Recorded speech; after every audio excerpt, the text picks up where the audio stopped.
Fine student, modern Indian history, lecture number 39, Indian national movement, civil disobedience movement और phase 1। CDM कैसे start हुआ, क्या भूमिका बना पीछे, और हम जानते हैं कि नेहरू रिपोर्ट। पहले तो चलो ठीक है, SOS बर्कनहेड का चैलेंज, ठीक है, हमने बना दिया नेहरू रिपोर्ट। नेहरू रिपोर्ट स्वीकार नहीं होता है, समझे ना, क्योंकि अल्टीमेटम दिया आता है। अभी जब नेहरू रिपोर्ट स्वीकार नहीं हुआ तो वी गो फॉर द पूर्ण स्वराज, पूर्ण स्वराज के लिए चले गए। अब पूर्ण स्वराज जो गए हैं तो वो सीडीएम के फॉर्म में गए हैं। तो देखो, समझो बात को, यहाँ पे देखो, ये सब चीज़ बता चुके हैं ना पिछले क्लास में। तो इस क्लास में हमें चर्चा करना 1930 में जो सिविल डिसोबीडियंस मूवमेंट हुआ और जो पैरेलली राउंड टेबल कॉन्फ्रेंस चलने जा रहा है उसी के बारे में चर्चा करेंगे। और उस समय लॉर्ड इरविन थे, वेरी इंपॉर्टेंट, क्योंकि गांधी इरविन पैक्ट भी होगा। आगे देखो स्टूडेंट, यहाँ पे देखो। अच्छा, तुम लोग जानते हो कि अगस्त 1928 में नेहरू रिपोर्ट बन के तैयार हो गया, फाइनलाइज हो गया। कलकत्ता सेशन होगा, नॉर्मल सेशन होगा दिसंबर 1928 को। उस समय खुद जो प्रेसिडेंट होंगे वो मोतीलाल नेहरू रहेंगे, समझ गए ना। और भी बड़े बड़े लीडर्स रहेंगे, मोतीलाल नेहरू, गांधी जी, बड़े बड़े लीडर्स, और यंग लीडर्स भी रहेंगे, जवाहरलाल नेहरू टाइप के, सुभाष चंद्र बोस टाइप के, सत्यमूर्ति टाइप के लोग। अब नेहरू रिपोर्ट को भले ही अप्रूव्ड हो गया, मगर नेहरू रिपोर्ट अप्रूव कर दिया गया इंडियन नेशनल कांग्रेस में, क्योंकि बड़े बड़े लोग भी तो है, गांधी जी सब हैं। मगर जो यंगर लीडर्स सब है उन्होंने कहा कि नो, ये क्या है, व्हाट इज डोमिनेंट स्टेटस, क्या होता है डोमिनेंट स्टेटस। अभी भी डोमिनेंट, इसी को लेकर ना गए थे वो, तो ये बोले थे कि नो, कंप्लीट इंडिपेंडेंस चाहिए, पूर्ण स्वराज चाहिए। अब इसमें देखो कि नेहरू रिपोर्ट में क्या है कि डोमिनेंट स्टेटस का बात है। डोमिनेंट स्टेटस मतलब क्या है कि BTC रहेगा ऊपर, नीचे इंडियंस लोग रूल करेंगे। तो इसमें 2 साल तक का बात है कि 2 ईयर्स में कम से कम ब्रिटिश को डोमिनेंट स्टेटस देना है, क्योंकि हम जानते हैं कि इससे पहले जितना भी, चाहे वो अगस्त डिक्लेरेशन हुआ हो मोंटागू का, मोंटागू ने अगस्त डिक्लेरेशन किया ना, बोला कि रिस्पॉन्सिबल गवर्नमेंट देंगे भारत को, मगर उसमें कोई टाइम फ्रेम नहीं था। टाइम फ्रेम कुछ दिया ही नहीं। साइमन कमीशन भी आया तो कहाँ टाइम फ्रेम दिया, कुछ टाइम फ्रेम ही नहीं दिया, क्योंकि हमको चाहिए रिस्पॉन्सिबल गवर्नमेंट, हमको चाहिए रूल करना। तो 2 साल का हम ग्रेसिंग टाइम दिए शुरू में, जो कांग्रेस का हुआ 2 ईयर्स का शुरू में ग्रेसिंग टाइम दिया गया था। बट इधर जो नेहरू जी टाइप के जो लीडर से बोले कि 2 साल बहुत ज़्यादा हो गए, एक तो तुम बोल रहे हो कि तुमको डोमिनेंट स्टेटस है, उसमें भी 2 साल, ये कुछ ज़्यादा नहीं हो गया क्या। एक तो तुमको डोमिनेंट स्टेटस मिलेगा, वो भी 2 साल, 2 साल नहीं 1 साल। तो जो यंगर लीडर्स के दबाव में आ गए, ओल्डर लीडर्स सब, और इसने क्या किया देखो, इस देख रहे, समझ रहे हो ना, इसने ग्रेसिंग टाइम 1 साल बोला। तो क्या हुआ बाद में, if dominant status was not approved within a year, Congress would not only demand complete independence but also launch CDM to attend its. समझ गए ना क्या हुआ। इधर कांग्रेस ने बोला 2 साल, यंगर लीडर्स ने बोला 1 साल। तो यंगर लीडर्स के प्रेशर में आ गया ओल्डर लीडर्स सब, और ब्रिटिश को अल्टीमेटम दिया गया, वार्निंग दिया गया, 1 साल के अंदर तुम हमको दे दो डोमिनेंट स्टेटस, वरना हम अब स्वराज नहीं, हम पूर्ण स्वराज का बात करेंगे। यदि पूर्ण स्वराज के लिए हम CDM लॉन्च करेंगे, उसके लिए हमको मास एजिटेशन भी करना हो तो हम तैयार हैं। समझ रहे हो ना। अब देखो अब क्या हुआ। अब यहाँ पे देखो स्टूडेंट, 1928 में कलकत्ता सेशन हुआ, उसके बाद भी देखो कोई मतलब नहीं है ब्रिटिश को, बाबू ब्रिटिश को कोई मतलब ही नहीं, 1 साल के अंदर ब्रिटिश ने पूरा ही नहीं किया वो। तो क्या होगा, गांधी जी जाएंगे, गांधी जी तैयार करवाएंगे डायरेक्ट पॉलिटिकल एक्शंस के लिए। कांग्रेस ऑर्गेनाइज करेगा फॉरेन क्लॉथ बॉयकॉट कमेटी, ताकि जितने भी फॉरेन क्लॉथ हो बंद करो, बॉयकॉट करो। गांधी जी ने इनिशिएट किया इस तरह का कैंपेन, क्यों नहीं बात माना, समझो ना। बात नहीं मानने का मतलब क्या है कि पॉलिटिकली अब वो एक्टिव होंगे गांधी जी, CDM लॉन्च करने जा रहे हैं, मतलब लोगों को अवेयर करवा रहे हैं। गांधी जी ने कैंपेन इनिशिएट किया, गांधी जी को अरेस्ट कर लिया गया। तो पूरा भारत में कह सकते हो कि ये जो चर्चा है कि गांधी जी अरेस्ट हो गए, ये एकदम कहते हैं कि जंगल में आग की तरफ फैला ये न्यूज़। तो सभी लोग बहुत ही ज़्यादा वो हो गए होंगे, निराश हो गए होंगे, आक्रोशित हो गए होंगे, ऐसा सिचुएशन बना। यहाँ पे देखो हुआ क्या, देखो यहाँ समझो कि अक्टूबर 21, 1929, समझते जाओ बच्चे लोग, इरविन का डिक्लेरेशन हुआ। हाँ, नेशनल लीडर्स वो गए, और नवंबर 2 तारीख 1929 को दिल्ली मैनिफेस्टो हुआ। बात समझते जाओ, अच्छे समझते जाओ, ये कौन लॉजी है समझो यहाँ पे। यानी कि इरविन अभी उस समय का गवर्नर जनरल है ना, यानी कि वाइस रॉय है, तो कांग्रेस और इरविन के बीच में बातचीत होगा। मैं इरविन क्या है, इरविन का एटीट्यूड तुमको पता चल जाएगा। यहाँ पे देखो इरविन ने क्या डिक्लेयर किया। इरविन ने कहा कि जो ब्रिटिश पॉलिसी में हम आपको फेथ फिर से वापस दिलवाएंगे, यानी कि डोंट वरी, ब्रिटिश आपके लिए अच्छा ही करेगा, कोई दिक्कत नहीं है। प्रॉमिस किया कि साइमन कमीशन जब अपना रिपोर्ट सबमिट कर देगा, देखो 1930 में साइमन कमीशन रिपोर्ट करेगा ना सबमिट, जब साइमन कमीशन अपना रिपोर्ट सबमिट करेगा तो राउंड टेबल कॉन्फ्रेंस रखेंगे लंदन में, और जहाँ पे आप सभी को बुलाया जाएगा, वहाँ पे चर्चा होगा, उस हिसाब से आपको डोमिनियन स्टेटस दिया जाएगा। आया समझ में? तो ये इरविन का बोलना था, ये इरविन डिक्लेरेशन हुआ, ठीक है। अब यहाँ पे देखो तो नेशनल लीडर्स ने क्या किया, दिल्ली मैनिफेस्टो किया, यानी कि दिल्ली में बहुत सारा अपना घोषणा पत्र बनाया। उसमें क्या था कि ठीक है राउंड टेबल कॉन्फ्रेंस का इरविन जो बात कर रहा है, हम राउंड टेबल कॉन्फ्रेंस तभी अटेंड करेंगे जब हमारा 4 शर्त माना जाए। 4 शर्त माना जाए। क्या क्या शर्त है देखो, कि conference purpose should be formulate a constitution for implementation of dominion status. देखो क्या बात है कि डोमिनियन स्टेटस नहीं, डोमिनियन स्टेटस कैसे इंप्लीमेंट होगा उसके बारे में चर्चा होना चाहिए, यानी कि ये एक स्टेप आगे का बात है। बच्चे लोग यहाँ पे देखना पड़ेगा, तुम लोग को समझना पड़ेगा ये चीज़। अभी तक बोल रहा था ना कि डोमिनियन स्टेटस चाहिए, डोमिनियन स्टेटस चाहिए, इसमें ये बात नहीं है। डोमिनियन स्टेटस के लिए क्या संविधान बनाना है वो बात है, एक स्टेप आगे का बात है ये। नॉट फॉर डिटरमाइनिंग क्या डोमिनियन स्टेटस मिलेगा नहीं मिलेगा उसका कोई चर्चा ही नहीं है। डोमिनियन स्टेटस के लिए संविधान बनेगा, ये होना चाहिए बात। यानी कि ये लोग ये मान के चला कि डोमिनियन स्टेटस तो मिलेगा ही मिलेगा, उसका प्रपोजल चाहिए, उसका कॉन्स्टिट्यूशनल रिफॉर्म्स चाहिए, उसका संविधान फॉर्मुलेशन चाहिए, एक संविधान चाहिए जो डोमिनियन स्टेटस को लागू करवाए। यानी कि लोग मान के चला डोमिनियन स्टेटस तो मिलना ही मिलना है हमको, एक स्टेप आएगा चीज़। अभी तक डोमिनियन स्टेटस की लड़ाई हो रहा था ना। कांग्रेस ने कलकत्ता सेशन से क्या अल्टीमेटम दिया कि ब्रिटिश को बोला ना कि 1 साल के अंदर तुम हमको डोमिनियन स्टेटस दो, नहीं दोगे तो हम पूर्ण स्वराज मांगेंगे, फिर कंप्लीट इंडिपेंडेंस, और उसके लिए हम CDM भी लॉन्च कर देंगे। तो फिर इरविन ने अपना एक रखा अपना, जिसको बोलते हैं इरविन डिक्लेरेशन। उसने कहा कि ठीक है ब्रिटिश पॉलिसी अच्छा ही है आपके लिए, कोई दिक्कत नहीं है, एक बार साइमन कमीशन को रिपोर्ट सबमिट करने दीजिए, उसका राउंड टेबल कॉन्फ्रेंस होगा, उसमें आप लोग को बुलाया जाएगा, आप अपना मुद्दा रखिए। तो इसमें बोला कि ठीक है हम राउंड टेबल कॉन्फ्रेंस अटेंड करेंगे, हमारा 4 शर्त माना जाए। पहला शर्त क्या है कि डोमिनियन स्टेटस लागू करने के लिए संविधान वहाँ पे बनना चाहिए उस कॉन्फ्रेंस में, नंबर 1। नंबर 2 क्या है student, Congress should have majority, Congress का अधिकतर रिप्रेजेंटेटिव होना चाहिए वहाँ पे कॉन्फ्रेंस में, नंबर 2। तीसरा क्या है कि जितने भी पॉलिटिकल प्रिजनर्स को गिरफ्तार करके आप डाल दिए हो जेल में, वो सब कुछ एमनेस्टी मिलना चाहिए, मतलब वो सब कुछ छोड़ दो, आप जेल से बाहर करो। और चौथा क्या है कि पॉलिसी ऑफ काउंसिलेशन, यानी कि सबको लेके चलने का बात। अब यहाँ पे देखो Gandhi and Motilal Nehru met Irwin and ये सब चारों कंडीशन दी है दिसंबर 29 को। मैं गांधी जी इरविन ने क्या किया, रिजेक्ट कर दिया। तो रिजेक्ट करने का मतलब क्या है बच्चे लोग, पूर्ण स्वराज, पूर्ण स्वराज ही नहीं होगा। अब ये रिजेक्ट कर दिया गया, इसका मतलब रिजेक्ट करने का मतलब क्या, 1 साल भी हो गया। और उसमें कहा गया ना 1 साल का आपको अल्टीमेटम दे रहे हैं। फिर गांधी जी और बड़े लीडर्स क्या बोले कि 4 शर्त मान लो, राउंड टेबल कॉन्फ्रेंस अटेंड करेंगे हम। मगर जब ये 4 शर्त दिया गया तो इरविन का एटीट्यूड ठीक नहीं था, इरविन ने रिजेक्ट कर दिया, इसलिए कन्फ्रंटेशन हो गया। कन्फ्रंटेशन का मतलब क्या है, पूर्ण स्वराज चाहिए, लाहौर सेशन होगा। देखो देखते जाओ। तो Nehru report have lapsed, 1 year limit खत्म हो गया जी, ठीक है। कोई भी पॉजिटिव रिस्पांस नहीं मिला ब्रिटिश के द्वारा, इरविन के द्वारा। तो लाहौर सेशन होता है, वेरी वेरी इंपॉर्टेंट।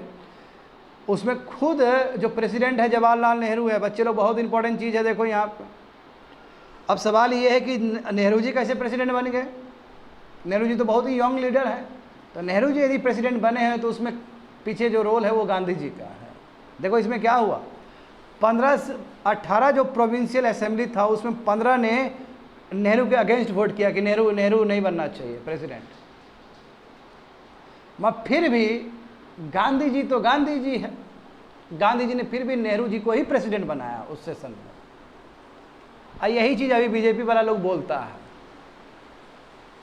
बीजेपी वाला लोग गलत तरीके से इंटरप्रेट करके बोलता है कि जब प्राइम मिनिस्टर का बात था तो प्राइम मिनिस्टर में नेहरू जी को चुना नहीं गया। नहीं बाबू, ये इस समय का बात है, या इसके बाद जो कैबिनेट बनने वाला है इंटरिम कैबिनेट, उसका बात है वो। इसमें 18 जो प्रोविंशियल असेंबली है, 18 में 15 ने इसको स्वीकार नहीं किया नेहरू जी को। उसके बाद भी नेहरू जी प्रेसिडेंट बने। उसमें कारण क्या है देखो, इसलिए कि ये जो पूर्ण स्वराज का जो कॉन्सेप्ट है वो किसी ने बहुत ज़्यादा पॉपुलराइज किया, घर घर पहुंचाया, जनमानस के पास पहुंचाया, तो वो नेहरू जी थे। तो गांधी जी को बहुत अच्छा एफर्ट लगा नेहरू जी का कि कितना यंग डैशिंग लीडर है जो कंट्री के लिए इतना काम कर रहा है, पूर्ण स्वराज कॉन्सेप्ट ये घर घर पहुंचाया है, ऐसा आदमी प्रेसिडेंट नहीं बनेगा तो कौन बनेगा, नंबर 1। और दूसरी बात है कि ऐसा यूथ रहा है कि जिसकी वजह से एंटी सेवन कमीशन सबसे पॉपुलर हुआ है। देखो लाठी भी खाया नहीं लखनऊ में, तो देखो बहुत बड़े नेता हैं नेहरू जी, ठीक है। नेहरू जी को लेके अभी गलत गलत प्रचार किया जाता है, very bad. Nehru ji real leader है जो ग्राउंड लेवल पे काम किए हैं। देखो ना उस टाइम में भी मार खाए थे नहीं ये, हाँ 7 कमीशन के टाइम में बहुत मार खाए थे ये लखनऊ में, फिर भी लड़ते रहे। देखो दूसरी बात क्या है कि lastly of aim of the session being accepted of Purna Swaraj is the as the goal. हाँ बाद में क्या हुआ कि पूर्ण स्वराज को, आखिर पूर्ण स्वराज ही रखा गया। अब पूर्ण स्वराज का कॉन्सेप्ट कौन आगे ले गए, नेहरू जी। तो नेहरू जी को ही प्रेसिडेंट बनाना चाहिए और गांधी जी ने बैकअप कर दिया, तो इसलिए लिखा गया Jawaharlal Nehru backed by Gandhi ji. What happened,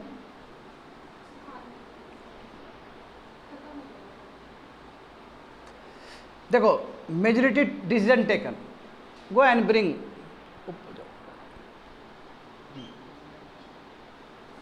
यहां पे देखो अब क्या हुआ, यहां पे पूर्ण स्वराज रेजुलेशन पास किया गया, जवाहरलाल नेहरू ही ड्राफ्ट किए थे। अब स्वराज का मतलब क्या हुआ, बच्चे लोग पहली बार स्वराज को भी डेफिनेशन मिला है। अब स्वराज का मतलब होता है कंप्लीट इंडिपेंडेंस। देख रहे हो ये स्वराज का कितना अलग अलग तरीके से इंटरप्रिटेशन हुआ है। मॉडरेट्स के टाइम में स्वराज का मीनिंग कुछ और था, एक्सट्रीमिस्ट के टाइम में भी स्वराज का मीनिंग कुछ और था, फाइनली स्वराज का मतलब हुआ पूर्ण स्वराज। अब उसको ठीक से डेफिनेशन मिला है। Central and provincial legislature and the committee constituted by government were be completely boycotted. जितना भी है ब्रिटिश का बनाया हुआ जो ऑफिस है, चाहे वो सेंट्रल लेजिस्लेटिव असेंबली हो चाहे प्रोविंशियल लेजिस्लेटिव, सब बॉयकॉट हो जाएगा। और आने वाले फ्यूचर में जितने भी इलेक्शंस होंगे वो सब बॉयकॉट करेंगे। यदि कांग्रेस पार्टिसिपेट ही नहीं करेगा तो सिस्टम पूरा लैप्स कर जाएगा ब्रिटिश का। वो विद्रोह करने का तरीका है। आरटीसी पूरी तरीके से राउंड टेबल कॉन्फ्रेंस बॉयकॉट किया जाएगा। और अब क्या किया जाएगा, सिविल डिसोबीडियंस मूवमेंट लॉन्च होगा। आया समझ में पूर्ण स्वराज कैसे हुआ, लाहौर सेशन से कैसे प्रेसिडेंट बने जवाहरलाल नेहरू, कैसे सिविल डिसोबीडियंस का रेजोल्यूशन पास हुआ वहाँ पे, कैसे कहा है कि आप कोई भी नियर फ्यूचर में कोई भी इलेक्शन होगा बॉयकॉट करेंगे। बहुत कुछ हुआ है। देखो अब देखो ना यहाँ पे 31 दिसंबर 1929 को जवाहरलाल नेहरू ने एक फ्लैग है ना, भारत के लिए फ्लैग फहराया है, मतलब झंडा फहराया है लाहौर में, वही रिवर रावी के ऊपर, और स्लोगन दिया है वंदे मातरम इनकलाब जिंदाबाद, समझे। और अपने स्पीच में बोले कि road to independence is through peaceful तरीके से हम लोग आज़ादी लेने वाले हैं। He also propose not only ऑर्स the British rule but also to adapt, केवल ब्रिटिश रूल को ही ख़त्म नहीं करना है, हमें सोशलिस्ट पैटर्न से भारत को आगे ले जाना है। आज़ादी के बाद हमें सोशलिस्ट पैटर्न से भारत में चीज़ों को इम्प्लीमेंट करना है। अब देखो यही किए गांधी जी, नेहरू जी, यही नहीं किए हैं। आफ्टर इंडिपेंडेंस सोशलिस्ट ही कंट्री बना है हमारा, तो इनका सोच तो उसी समय ऐसा था। देखो और जनवरी 26 और 1930 को देखो यही दिन चुना गया पूर्ण Swaraj day, complete independence day. और यही रीज़न है कि 26 जनवरी को ही हम लोग रिपब्लिक डे मनाते हैं अभी भी स्टिल, यही रीज़न है। क्योंकि 26 जनवरी 1930 जो दिन है उस दिन को चुना गया था पूर्ण स्वराज डे के लिए। समझ गए रेलेवेंस। उस दिन देखो गांधी जी ने प्लेज दिलवाया है पूर्ण स्वराज। देखो वेरी वेरी इंपॉर्टेंट, में क्या कितना इंपॉर्टेंट है। देखो रेजुलेशन जो पास किए हैं वो जवाहरलाल नेहरू पास किए हैं पूर्ण स्वराज का, मैं जो प्लेज दिलवाए वो गांधी जी हैं। प्लेज दिलवाया गया, शपथ दिलवाया गया। On that day, Gandhiji drafted a Purna Swaraj pledge and gave call to the people that it was a crime against God and man to submit to the satanic British rule. यानी कि crime होगा, शैतान rule के आगे झुकना ही नहीं है किसी इंडियंस को, तो ब्रिटिश के सामने किसी को झुकना ही नहीं है। ये शपथ दिलवाया गया लोगों को। And Mahatma Gandhi was authorise by Congress working committee, जो 15 मेंबर का कमेटी था ना, जो कांग्रेस का प्रोग्राम और पॉलिसी को इम्प्लीमेंट करने के लिए बनाया गया। तो गांधी जी जब आए थे तभी कांग्रेस में बहुत सारा बदलाव हुआ था और कांग्रेस कमेटी बना था, याद होना चाहिए बच्चे लोग को। तो कांग्रेस वर्किंग कमेटी ने कहा कि गांधी जी आप लीड करिए, दिन भी आप ही तय करिए, प्लेस भी आप ही तय करिए, इशू क्या होना चाहिए वो आप ही तय करिए। गांधी जी यहाँ से तय करेंगे और CDM स्टार्ट हो जाएगा। आया समझ में? तो पूर्ण स्वराज के बाद सीडीएम लॉन्च होगा। किस लिए सीडीएम लॉन्च होगा? और पूर्ण स्वराज पाने के लिए लॉन्च होगा। हालांकि गांधी जी ने बहुत पहले ही कहा था ना कि यदि एनसीएम सक्सेसफुल हुआ तो बहुत जल्दी ही सीडीएम भी लॉन्च कर देंगे। मगर क्या हुआ? चौड़ी चौराहा इंसिडेंट के बाद सीडीएम लॉन्च ही नहीं हुआ। कितना लंबा वेट करना पड़ा सीडीएम के लिए, इस बीच में कितना कुछ हो गया। आगे देखो बच्चे लोग, इंडिपेंडेंस प्लेज कौन दिलवाए हैं? गांधी जी ना। देखो, as per this pledge it is inalienable right of Indians to have freedom as they have been deprived of freedom and exploited in such a way that they have become servant in their own country। देख रहे हो ना, ये pledge में क्या था कि ये गलत बात है कि इंडियंस को अपने फ्रीडम से वंचित रखा गया है और अपने कंट्री में ही उसको सर्वेंट बना के रख दिया गया है। समझे? बहुत वेरी बैड। इकोनॉमिकली सर्वेंट बनाया, पॉलिटिकली सर्वेंट बनाया, कल्चरली बर्बाद कर दिया, स्पिरिचुअली बर्बाद कर दिया। ब्रिटिश ने पूरा बर्बाद कर दिया हिंदुस्तान को, यहाँ के पीपल को। हाई रेवेन्यू उठा के बर्बाद कर दिया ना जी। हाँ, हाई रेवेन्यू उठाता था कि नहीं उठाता था ब्रिटिश? क्योंकि ब्रिटिश जानते हो कॉलोनियल इंटरेस्ट, जो विलेज इंडस्ट्री सब पूरा बर्बाद कर दिया। कस्टम्स, करेंसी एक्सचेंज ने पूरा मैनिपुलेट कर दिया ताकि उन लोगों को फ़ायदा हो, इंडियंस को नुकसान हो। दूसरा देखो, कोई पावर नहीं है ना, कोई एसोसिएशन तक नहीं बना सकते हैं।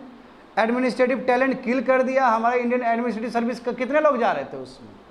समझे? कल्चरली देखो सिस्टम, जिस तरह एजुकेशन सिस्टम वो लोग लाया है, कहीं ना कहीं हमारे कल्चर में पूरा चोट पड़ा है। समझे ना? एंड कंपनी डिसमेंट हैज़ मेड इस अनामली, यानी कि देखो क्या है, देखो अब किस लेवल पे शोषण हुआ है। नहीं, ब्रिटिश ने हर लेवल पे ही शोषण किया। देखो, कंपनी डिसमेंट हैज़ मेड इट्स अनमैनली, यानी कि अब इसमें बोलना ये चाह रहा है विद्यार्थी लोग कि जो ब्रिटिश ने हमें स्पिरिचुअली भी बहुत वीक कर दिया। आध्यात्मिक जो ज्ञान था, बताओ हम लोग क्या थे? हम लोग शांत रहने वाले लोग थे। ये लोग मजबूर किया ना हमको प्रोटेस्ट करने में। एवरीवेयर ब्रिटिश ने सताया, politically, economically, culturally, spiritually. So there is a need to, इसलिए ज़रूरी है कि इस तरह का शपथ लिया जाए और फाइट किया जाए पूर्ण स्वराज के लिए, कंप्लीट इंडिपेंडेंस के लिए। अब ब्रिटिश को सपोर्ट ही नहीं करना है और सिविल डिसोबीडियंस मूवमेंट तैयार हो जिसमें कोई भी टैक्स पे नहीं करना है, नॉन कॉपरेट करना है और नॉन एसोसिएट करना है। ब्रिटिश से जुड़ना ही नहीं है, उसके एसोसिएशन में शामिल ही नहीं होना है। तो कह सकते हो कि सीडीएम और बहुत बड़ा मास एजिटेशन होने जा रहा है भारत में। जितना एनसीएम में लोग नहीं जुड़े हैं उससे कई गुना ज़्यादा तुम्हारा इसमें जुड़ने वाले हैं। आगे देखते चलो। हाँ, यहाँ देखो। हाँ, अब फिर भी गांधी जी तो हमेशा चांस देते रहते हैं।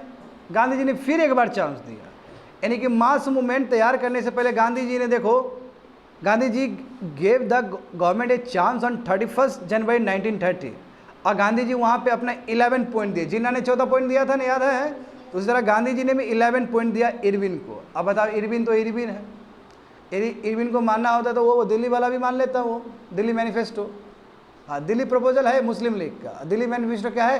इंडियन नेशनल कांग्रेस का है, याद होना चाहिए। तो जब दिल्ली मैनिफेस्टो नहीं माना तो ये खाक मानेगा, ये इरविन नहीं माना। देखो, तो गांधी जी ने देखो 11 पॉइंट्स दिया था, समझे? जो कि लाहौर डिक्लेरेशन से जो निकला था, वही लाहौर सेशन से जो निकला था। गांधी जी ने अल्टीमेटम दिया कि give an ultimatum to British to accept और रिजेक्ट, या तो एक्सेप्ट करो, रिजेक्ट करो के देख लेंगे बढ़िया से। देखो 11 पॉइंट क्या था? रिडक्शन एक्सपेंडिचर ऑन आर्मी में और सिविल सर्विस में 50% कम करो, बहुत ज़्यादा पैसा, भारत का पैसा बर्बाद हो रहा है। नंबर 2 क्या है? हाँ, introduce total prohibition, carry out reforms in, देखो सीआईडी में काम करो, ठीक है? आर्म्स एक्ट बदलो यार। आर्म्स एक्ट जानते हो ना कि इंडियंस लोग आर्म्स नहीं ले सकते थे, सेल नहीं कर सकते थे। पॉलिटिकल प्रिजनर को एमनिस्टी तो निकालो उसको, पोस्टल रिजर्वेशन बिल को स्वीकार करो, है ना? और जो एक्सचेंज रेट है तुम्हारा वही जैसे पहले उस समय क्या था, अभी क्या है, रुपया और डॉलर है ना, और उसको ठीक करो ताकि इंडियंस को फ़ायदा हो सके। टेक्सटाइल प्रोटेक्शन होना चाहिए, है ना? कोस्टल शिपिंग होना चाहिए इंडियंस के लिए। लैंड रेवेन्यू कम करो 50% से, सॉल्ट टैक्स खत्म करो, गवर्नमेंट का जो सॉल्ट मोनोपोली वो खत्म करो। ये 11 पॉइंट्स था, यानी कि ये जो 11 पॉइंट है कॉमन जनता का मांग सब है। अलग अलग वर्ग का अलग अलग, जैसे किसान का हो गया, कुछ इंडस्ट्रीज़ का हो गया, कुछ कॉमन आदमी का हो गया। जैसे सॉल्ट क्या है, सॉल्ट कॉमन आदमी का है, नहीं माना ये भी नहीं, इग्नोर कर दिया। तो अब देखो बच्चे लोग, अब क्या होगा? तो गांधी जी देखो 41 डेज तक वेट किए। 40, सोच रहे हो कितना पेशेंस है इनके पास? 41 डेज तक वेट किए हैं कि हमारा बात 11 पॉइंट मानेगा कि नहीं मानेगा। इरविन नहीं माना। उसके बाद इन्होंने क्या किया, कि सबसे कॉमन चीज़ चुना, सॉल्ट को चुना। देखो सॉल्ट से सभी लोग जुड़े हुए हैं ना, एक सिंबल चुनना पड़ता है जिससे सब लोग कनेक्ट हो सके। तो इन्होंने सॉल्ट को एक इम्पॉर्टेंट थीम बनाया और यहाँ से वो CDM को लॉन्च करेंगे, आज जिसको हम लोग कहेंगे सॉल्ट सत्याग्रह, दांडी मार्च होगा। क्या होगा? दांडी मार्च होगा। समझ रहे हो ना? अब भारत के कोना कोना में दांडी मार्च होगा। और जान के हैरान हो जाओगे विद्यार्थी लोग, ये जिस प्रांत में तुम बैठे हो बिहार में भी दांडी मार्च हुआ था। जो बिहार के जो पहला जो चीफ मिनिस्टर बने इंडिपेंडेंट इंडिया में, वो श्री कृष्ण बापू हैं, श्री कृष्ण सिंह। और श्री कृष्ण सिंह थे जिन्होंने गरपुड़ा में दांडी मार्च किया था, सॉल्ट सत्याग्रह किया था। वही उसी समय वो पॉपुलर हुए थे। तो आपके बिहार के हिस्ट्री से भी रिलेटेड है, समझे? तो देखो वहाँ पे सॉल्ट को इशू बनाया गया, सॉल्ट को सिंबल के रूप में चुना है। क्यों? क्या कारण है? क्योंकि सॉल्ट मैन्युफैक्चरिंग में ब्रिटिश का मोनोपोली था। और सॉल्ट जानते हो कि एसेंशियल कमोडिटी है, चाहिए खाने में, नंबर 1। तो सभी लोग कनेक्ट करेगा सॉल्ट से, नंबर 1। दूसरा क्या है कि बताओ सॉल्ट के ऊपर टैक्स लगा रहे हैं, व्हाट इज दिस? सॉल्ट तो फ्री मिलने वाला चीज़ है। सब आदमी को जो चीज़ चाहिए, जैसे पानी, देखो पानी सबको मिलने वाला चीज़ है ना। अब पानी के ऊपर यदि कोई टैक्स लगा दे, मान लो कि पानी के ऊपर GST लगा देगा, दिमाग खराब होगा लोग का। सॉल्ट तो कॉमन चीज़ है, सॉल्ट के ऊपर टैक्स लगाया जा रहा है, फ्री मिलने वाला चीज़ है ये। इससे गरीब को दिक्कत हो रहा है, वही इनडायरेक्ट टैक्स, गरीब को भी दिक्कत होगा, है ना।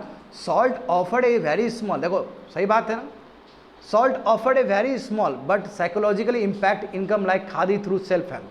बोला कि सॉल्ट भले ही छोटा चीज़ है, बहुत इंपॉर्टेंट रोल प्ले करता है। एंड इसलिए हाँ, खादी सब भी, बिल्कुल खादी सब भी कंस्ट्रक्टिव वर्क में था ना, कि खादी चरखा को पॉपुलर करना, चरखा को लेके चलना, ये एवरीथिंग। अब देखो यहाँ पे तो मास सफरिंग, लोगों का जो प्रॉब्लम है वहाँ पे, तो उसका जो सिंबल बनाया गया वो सॉल्ट ही बनाया गया। अब सॉल्ट लॉ को यदि ब्रेक किया जाए तो ब्रिटिश का लॉ का ब्रेक करना हुआ। इसलिए ऐसा देखो, लीडर्स हमेशा ये करते हैं कि एक ऐसा सिंबल चुनते जा ताकि बाकी पूरा लोग कनेक्ट कर सके उसको। और सॉल्ट सबसे बढ़िया सिंबल था उस समय, सबसे बढ़िया एलिमेंट था चुनने के लिए, समझ गए ना। अब देखो अब क्या करे गांधी जी, देखो बहुत बड़ा गांधी जी का बहुत ऐतिहासिक दांडी मार्च होने जा रहा है साबरमती आश्रम से। है देखो कितना मज़ा आ जाएगा। देखो दांडी मार्च तैयार हुआ मार्च 12 तारीख, समझे, और कितना दिन तक चला? अप्रैल 6 तक गया है 1930। गांधी जी ने इन्फॉर्म कर दिया वॉइस लोगों को हम क्या करने जा रहे हैं, समझे। तो साबरमती आश्रम अहमदाबाद से वो दांडी गए, दांडी मतलब कोस्ट है, वही गुजरात का ही कोस्ट है। 240 माइल से विद्यार्थी लोग, अच्छा 1 माइल्स में कितना किलोमीटर होता है बताओ? लगभग 1.5 किलोमीटर के आसपास होगा। 240 माइल्स चले हैं तो हम कह सकते हैं कि 350 के में भी आसपास होगा। लंबा यात्रा था। और उन्होंने क्या किया, देखो फिगर में दिया गया है। तो उन्होंने क्या किया, वहाँ दांडी पहुँच के, क्योंकि वहाँ पे सॉल्ट जानते हो कि सॉल्ट कहाँ पे होता है? कोस्ट पे होता है, जहाँ पे सी बॉडी आएगा जो टच करेगा तो वहाँ पे सॉल्ट रहेगा ना। सॉल्ट कहाँ से होता है स्टूडेंट? कोस्ट में ना, कोस्टल एरियाज में। तो वहाँ पे उन्होंने क्या किया कि सॉल्ट लॉ को वायलेट किया। क्यों? क्योंकि कुछ सॉल्ट बीच से कलेक्ट किया बिना सरकार को पूछे हुए। तो बीच से कलेक्ट करने का मतलब क्या कि सॉल्ट लॉ को वायलेट कर रहे हैं, समझे ना। तो अप्रैल 6 तारीख को सॉल्ट लॉ ब्रोकन हुआ। इसका मतलब क्या हुआ कि India's resolve to not to live under British made laws और अंडर ब्रिटिश रूल। अब ब्रिटिश रूल के अंदर हम नहीं लेना चाहते। क्यों? क्योंकि ब्रिटिश का बनाया हुआ जो सॉल्ट लॉ उसको हमने वायलेट कर दिया, नहीं डर है हमको। अब तो एक सिंबल है, बहुत बड़ा फाइट है कि ब्रिटिश का बनाया हुआ लॉ को हम नहीं मानने जा रहे हैं। नॉन कोऑपरेशन, नॉन एसोसिएशन, यही ना था जी ये दांडी मार्च। तो केवल ये दांडी मार्च साबरमती से दांडी तक नहीं रहेगा सीमित, ये कंट्री का अलग अलग हिस्सा में भी होगा। इसका असर, जब इतने बड़े कद के लीडर जब कुछ करेंगे तो इसका असर पूरा भारत में पड़ेगा कि नहीं पड़ेगा? देखो तो Gandhi ji direction to the people during, देखो सॉल्ट सत्याग्रह में गांधी जी क्या बोले कि जहाँ जहाँ हो वहाँ से CDM शुरू करो, ठीक है। और फॉरेन लिक्वर और फॉरेन क्लोथ को पिकेटिंग करो। पिकेटिंग जानते हो ना, पीसफुल तरीके से घेर लेना दुकान को, ताकि सामान नहीं ले सके, खरीद नहीं सके। जितना भी फॉरेन क्लोथ बिक रहा है, जितना भी दारू का दुकान है, सबको घेर लो। लॉ कोर्ट को बॉयकॉट करो। हाँ, गवर्नमेंट सर्वेंट को बोला कि आप रिजाइन करिए अपने पोस्ट से, जितने भी इंडियंस हैं आप पोस्ट से रिजाइन करिए। और टैक्स यदि संभव है तो टैक्स मत दीजिए, रिफ्यूज टू पे वेरेवर पॉसिबल, जहाँ जहाँ पॉसिबल है कि टैक्स नहीं देने का मत दीजिए ब्रिटिश को। And local leaders to be obeyed आवर गांधी जी अरेस्ट। बोला कि लोकल, हाँ यदि हम अरेस्ट हो जाते हैं, अरेस्ट तो करेगा ही करेगा, जानते हो कि इतना बड़ा मूवमेंट है, यदि हम अरेस्ट भी हो जाते हैं तो हमारे लिए वेट नहीं करना है, जो भी लोकल लीडर्स है उसका बात मान के आप मूवमेंट को कैरी करिए, मूवमेंट रुकना नहीं चाहिए। अब बड़ी बात है, समझ रहे हो ना। हाँ एक कंडीशन, मगर हाँ एक कंडीशन है जी। कंडीशन क्या है? रास्ता सही होना चाहिए मूवमेंट का, ट्रूथ और नॉन वायलेंस का होना चाहिए, उसी से हम स्वराज्य को हम अचीव कर पाएंगे। ऐसे नहीं, वो चौड़ी चौरा वाला इंसिडेंट नहीं होना चाहिए यहाँ, नॉन वायलेंट तरीका नहीं होना चाहिए। देखो क्या हुआ, प्रेशर में आ जाएगा ना, ब्रिटिश प्रेशर में आएगा बच्चे लोग। देखो on May 4th 1930 Viceroy offered Gandhi ji arrest which resulted in massive wave of protests in different parts of the country। बताओ क्या हुआ, ब्रिटिश प्रेशर में आ गया, ब्रिटिश बहुत प्रेशर में आ गया, क्योंकि गांधी जी ने जो आह्वान कर दिया तो अलग अलग जगह पे डांडी मार्च टाइप का चीज़ हो रहा है, स्टेडियम हो रहा है, सॉल्ट सत्याग्रह हो रहा है। तो 4 मई को कब तोड़े, ऊपर जाके देखो तो बच्चे लोग, कब उन्होंने तोड़ा है? अप्रैल 6 को तोड़ा। देख रहे हो, जनवरी फरवरी मार्च अप्रैल, हाँ मई, विद इन 1 मंथ कह सकते हो कि गांधी जी को अरेस्ट कर लिया। जब गांधी जी अरेस्ट हो जाएंगे तो इंडिया में क्या सिचुएशन होगा? लोग पूरा व्याकुल हो जाएगा, मैसिव प्रोटेस्ट होना शुरू हो जाएगा। अब देखो तो यहाँ पे देखो और किस किस जगह पे हुआ था दांडी मार्च। सब देखो, एक दांडी मार्च देख रहे हो ना अभी, जो गांधी जी किए थे, Gandhi ji led the movement from Sabarmati to Dandi, देख रहे हो ये फिगर, देख रहे हो बच्चे लोग कहाँ से कहाँ तक हुआ था। और देखो ग्रुप ऑफ सत्याग्रही, ये वहाँ पे भी सेल्टेड, देखो आसाम वाला जो एरिया है, आसाम से तुम्हारा नोआखली बंगाल में, वहाँ पे भी हुआ था। अभी बांग्लादेश कह सकते हो, अभी ये तुम्हारा अधिकतर एरिया बांग्लादेश में आ जाएगा, क्योंकि बांग्लादेश भी तो इंडिया का ही हिस्सा रहा है। ये नॉर्थ ईस्ट में हुआ, नीचे देखो तमिलनाडु में भी हुआ है, देखो कैलीकट से पैनूर तक, है ना। मलाबार रीजन में भी देखो एक बहुत बड़े थे के कलप्पन, जो कि वैकम सत्याग्रह हुआ था वहाँ पे, समझे। इन्होंने भी क्या किया, सॉल्ट मार्च किया, कैलीकट से वो पैनूर आए थे। कोई पूछता है कि कैलीकट से पैनूर जो आए थे कौन सा टाइम था, वो के कलप्पन जो किए थे कौन सा समय था? वो CDM का समय था। और दूसरा भी देखो यहाँ पे बच्चे लोग, सी राजा गोपालाचारी, ठीक है, इन्होंने भी सॉल्ट सत्याग्रह किया था, सॉल्ट मार्च किया था। हाँ देख रहे हो ना, तिरुचिरापल्ली से लेके तुम्हारा बेदरेनियाम तक हुआ था। ये तांजोर कोस्ट में, वही तांजोर कोरोमंडल कोस्ट में है। ये आया समझ में? तो कहने का मतलब क्या, हुआ तो बहुत है, अंदर भी हुआ है, बस तुमको ये 4 इसलिए दिखाया गया कि देखो भारत का जो 4 कोना है ना, 4 कोना, वो सब जगह हुआ है। ऐसा नहीं कि केवल नॉर्थ इंडिया तक ही सीमित था, ये साउथ इंडिया में भी गया है, CDM का मैसेज गया है। अब आगे देखो बच्चे लोग, अब इसको थोड़ा फ्रैक्शन वाइज देखना है कि अलग अलग जगह पे क्या क्या हुआ है। महाराष्ट्र देखो, अब्बास त्याब जी दिख रहे होंगे तुमको, गांधी जी के बगल में, इनको grand old man of Gujarat भी कहा जाता है स्टूडेंट। तो दर्शना सॉल्ट सत्याग्रह बहुत इंपॉर्टेंट है, इसमें सबसे खतरनाक, इंटेंस कह सकते हो, एंटी सॉल्ट एजिटेशन हुआ है। यहाँ पे गांधी जी खुद लीड किए। जब गांधी जी अरेस्ट हो गए तो अब्बास त्याब जी आए, जब वो भी अरेस्ट हो गए, अब्बास त्याब जी भी अरेस्ट हुए, तो सरोजिनी नायडू, इमाम साहिब और मणिलाल जो गांधी जी के बेटे हैं, उन्होंने लॉन्च किया है इस मूवमेंट को, वो मूवमेंट को आगे ले गए। दर्शना सॉल्ट सत्याग्रह, दर्शना जगह का नाम है, दर्शना सॉल्ट सत्याग्रह अभी तक का सबसे इंटेंस सत्याग्रह है स्टूडेंट, समझ रहे हो ना, one of the most intense agitation.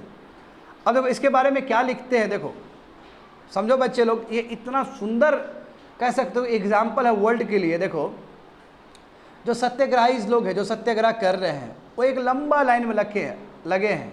बताओ, वो कुछ हाथ नहीं उठाए हैं, पुलिस मैंने उसको मारा भी, लगभग 320 लोग घायल हो गए और 2 लोग मर भी गए ब्रिटिश पुलिस के टॉर्चर के वजह से, वहाँ हाथ नहीं उठाया, समझे। And this new form of salt Satyagraha was adopted by people. देखो इस तरह का जो दर्शना सॉल्ट सत्याग्रह में जो हुआ, इस तरह का चीज़ वडाला बॉम्बे में भी हुआ, दूसरे जगह पे कर्नाटका में भी हुआ, तुम्हारा आंध्र प्रदेश में हुआ, मिदनापुर में हुआ, बालासोर में हुआ, पुरी में हुआ, कटक में भी हुआ। इनफैक्ट उस समय जो जर्नलिस्ट थे, जो बाहर के जर्नलिस्ट जो कवर करने के लिए आए थे दर्शना सॉल्ट सत्याग्रह को, वो क्या बोलते हैं, अमेरिकन जर्नलिस्ट। देखो बड़ी बात, इंडिया का रहेगा तो तुमको लगेगा कि भाई बढ़ा चढ़ा के लिख रहा है, मैं बाहर का जो जर्नलिस्ट है, अमेरिकन जर्नलिस्ट है, उन्होंने क्या बोला है सत्याग्रह को, मेरा 18 साल के करियर में मैंने पहली बार इस तरह का कोई पीसफुल प्रोटेस्ट देखा है, अभी तक मैंने जीवन में इस तरह का कोई प्रोटेस्ट ही नहीं देखा था, अपने 18 साल के जो जर्नलिज्म करियर में कभी नहीं देखा था ये। यानी कि लोग मर रहे हैं, लोगों को मारा जा रहा है, 2 लोग मर भी गए, ऑफिशियल रिकॉर्ड है, कितने लोग घायल भी, 320 लोग घायल हो गए। मैं एक हाथ तक नहीं उठा रहा, यदि सब लोग हाथ उठा रहे तो ब्रिटिश भाग जाता पुलिस सब, उसका हाथ तक नहीं उठा रहे। कहने का मतलब जो लीडर का कितना अच्छे से बात माना जा रहा है, जो सत्याग्रही इसका जो इंपॉर्टेंट कैरेक्टर है वो कितना अच्छे से फॉलो कर रहे हैं लोग सब। इसलिए भी जो दर्शना सत्याग्रह है, जो दर्शना सॉल्ट सत्याग्रह और इम्पोर्टेंट हो जाता है इंडियन हिस्ट्री में, क्योंकि इस लेवल का जो पीसफुल प्रोटेस्ट बहुत कम ही देखने को मिलता है। आया समझ में ना? देखो यहाँ पे बिहार में, देखो बिहार में भी मूवमेंट चला। मैं बिहार में जो मूवमेंट चला ये चौकीदारी टैक्स को लेके चला। बोला ना कि जहाँ जहाँ हो वहाँ वहाँ करिए, ठीक है, सॉल्ट मेन रहेगा।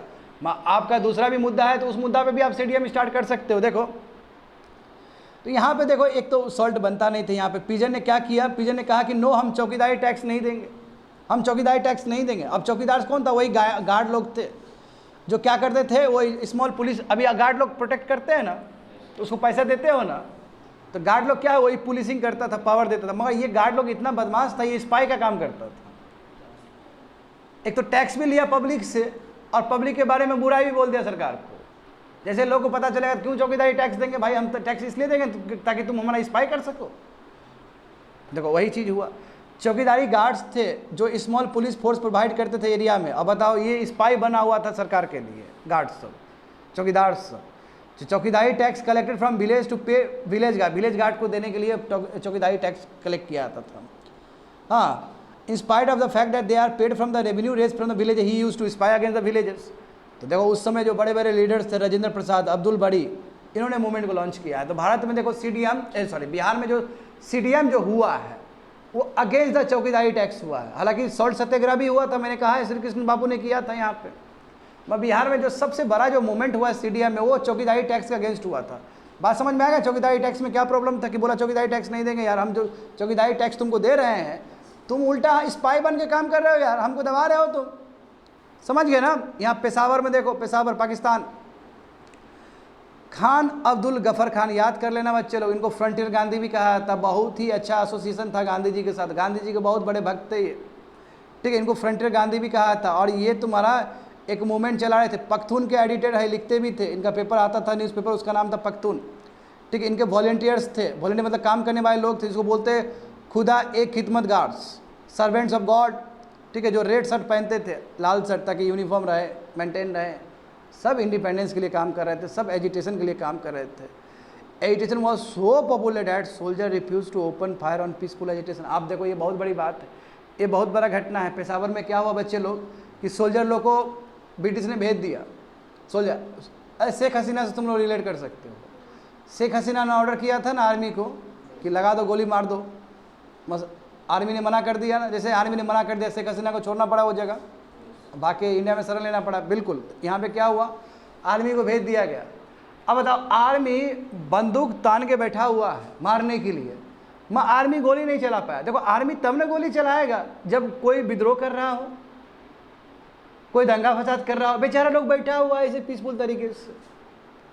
जब आर्मी लोग आया तो फ्रंटियर गांधी ने समझाया कि देखो कोई बात नहीं है, तुम लोग सब बैठे रहो आराम से, कोई दिक्कत नहीं होने जा रहा है। अब बेचारे लोग पीसफुल प्रोटेस्ट था, क्या कि सब गांधी जी के भक्त थे, सब फॉलोअर्स थे गांधी जी के, तो हिम्मत नहीं हुआ आर्मी को गोली चला सके। मतलब आर्मी ने मना कर दिया। जलियांवाला मैसाकर होने से बच गया ये बात, समझो। जलियांवाला मैसाकर में क्या हुआ था पता है तुम लोग को? यदि उतना बुद्धि रहता तो जलियांवाला मैसाकर ही नहीं होता ये। तो आर्मी ने देखो बंदूक नहीं चलाया, ये बड़ी बात है, ये जीत है हमारा। अब देखो आर्मी जो इंडियंस लोग होंगे उनके मन में क्या होगा, सॉफ्ट कॉर्नर आना शुरू हो जाएगा ना कि कैसे चला दे। सवाल ये है कि पीसफुल प्रोटेस्ट पे कैसे चला सकते हो तुम? अरे भाई तुम लॉ एंड ऑर्डर प्रॉब्लम कोई क्रिएट ही नहीं कर सकता है, तुम चुपचाप बैठा हुआ, हाथ जोड़ के बैठा हुआ, कैसे गोली चला देंगे? तो कह सकते हो कि हमारे जो सत्याग्रही थे उनका बहुत बड़ा जीत हुआ है पेशावर में। मणिपुर में देखो, इनके बारे में जानते हो, पहले भी मैं बता चुका हूँ रिवोल्ट्स एंड मूवमेंट्स में, है ना। रानी गैदिल्यू, ये 20 साल की ट्राइबल गर्ल थी और ये काफ़ी गांधी जी के आइडिया से प्रभावित थे।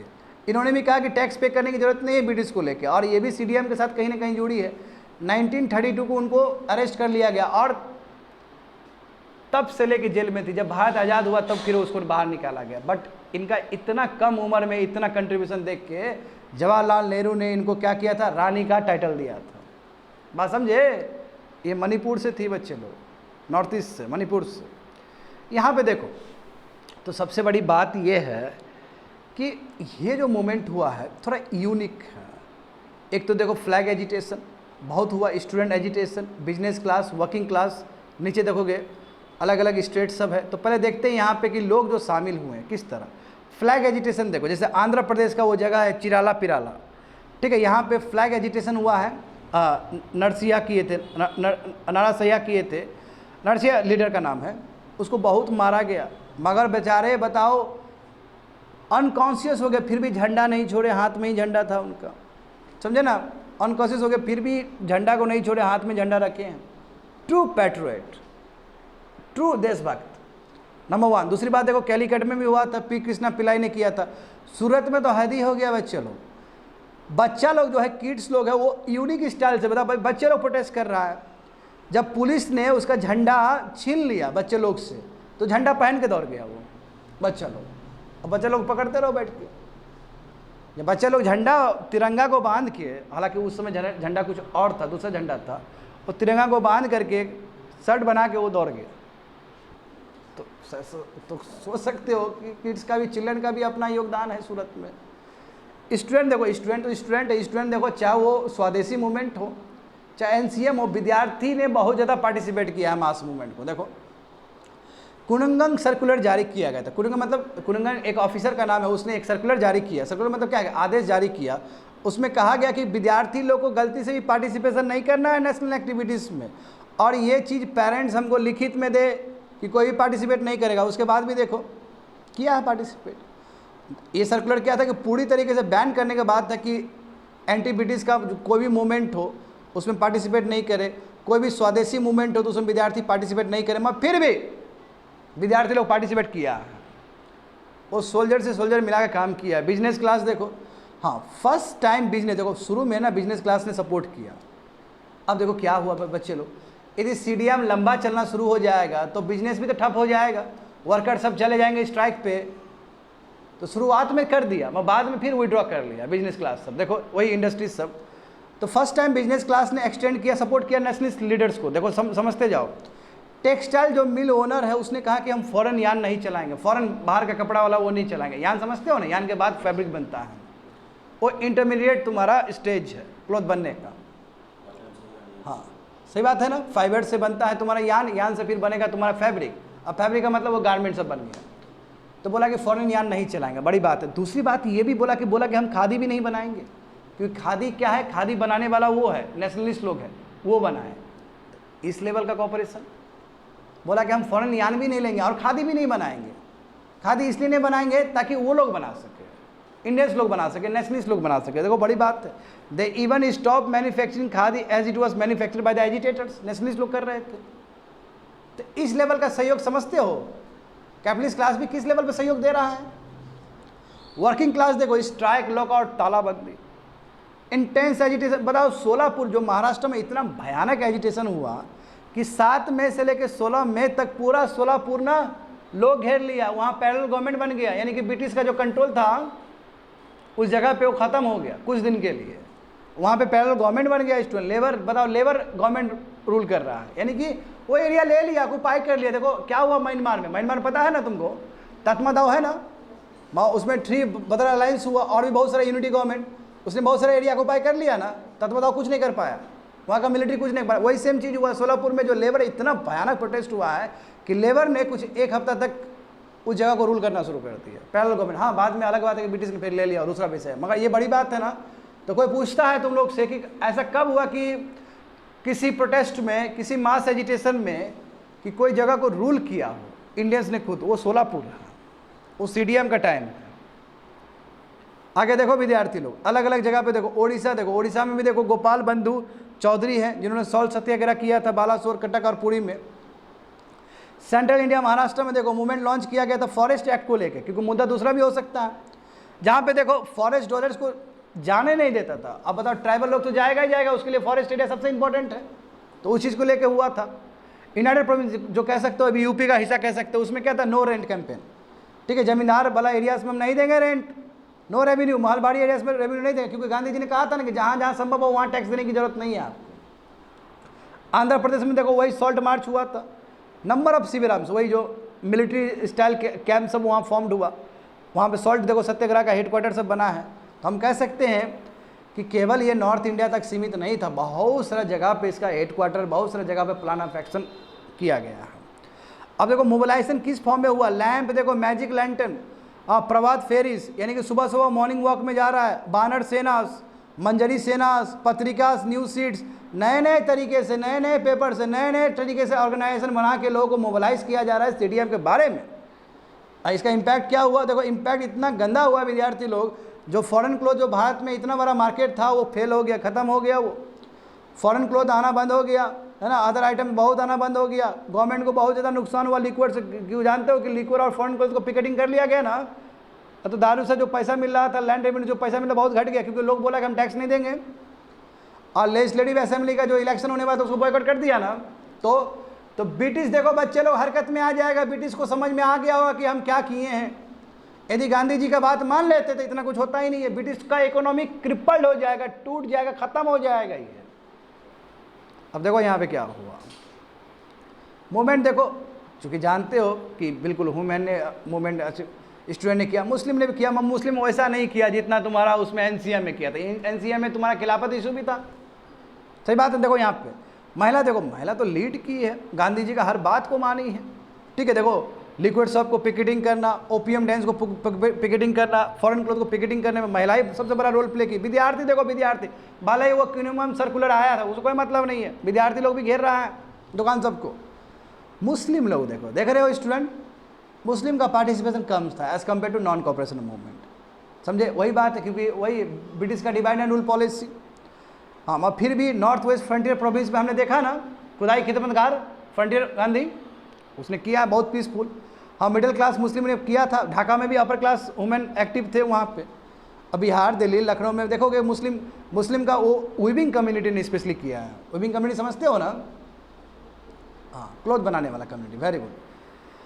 मर्चेंट्स ने, छोटे छोटे ट्रेडर्स ने भी किया, ट्राइबल ने किया, वर्कर ने किया, पिजन ने किया, बिग बिजनेसमैन में किया, समझे। तो पार्टिसिपेशन यानी कि एनसीएम से ज़्यादा हुआ है। देखो अब अंतर समझो, एनसीएम और सीडीएम क्यों हुआ। एनसीएम क्यों हुआ था, पंजाब रॉन्ग और औलत एक्ट, जलियांवाला मैसेकर और औलत एक्ट वजह से हुआ था। और सीडीएम क्या हुआ, पूर्ण स्वराज के लिए, कंप्लीट इंडिपेंडेंस के लिए। इसमें मेथड क्या था कि फॉरेन रूल से नॉन कोऑपरेट करना। इसमें क्या है कि फॉरेन रूल का जो लॉ है उसको वायलेट करना है। सॉल्ट लॉ वायलेट हुआ ना। हाँ, अंतर समझ में आना चाहिए तुम लोग को। कांग्रेस उस समय उतना ऑर्गेनाइजेशन वीक था, मतलब उतना तगड़ा नहीं था। इस बार तो बहुत तगड़ा हो जाए, क्योंकि इतना लोग जुड़े हैं इसके अंदर, है ना। तो देखो वही बोला कि लोग कम जेल में गए थे एनसीएम के टाइम में, इसमें तो जितने जेल में गए थे उससे कंपेयर में 3 टाइम ज़्यादा गए हैं।